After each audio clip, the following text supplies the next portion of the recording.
चिनिया कम्युनिस्ट पार्टीको केन्द्रीय समितिका महासचिव एवं चिनिया राष्ट्रपति सी जिनपिङ र लाओस जनक्रान्तिकारी पार्टी केन्द्रीय समितिका महासचिव तथा लाओसका राष्ट्रपति थोङ लोन सिसोलिथ बीच बेजिङमा भेटवार्ता भएको छ। भेटमा चीन र लाओसले आफ्नो निकट सम्बन्धलाई पुनः पुष्टि गरेका छन्।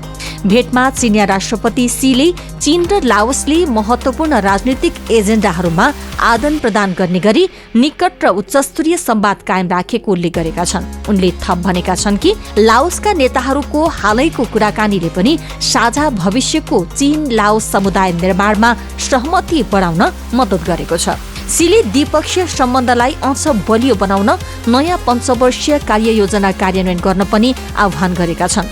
जवाबमा सालेमक्सले सीलाई लाओ पिपल्स रिभोल्युसनरी पार्टीको पछिल्लो राष्ट्रिय सभाको बारेमा जानकारी गराएका थिए। उनले चीनको सामाजिक स्थिरता र दिगो आर्थिक वृद्धिको उच्च प्रशंसा गरेका छन्। साथै चीनको विश्वव्यापी पहल र व्यावहारिक सहयोगलाई गहिरो बनाउन तयार रहेको पनि बताएका छन्।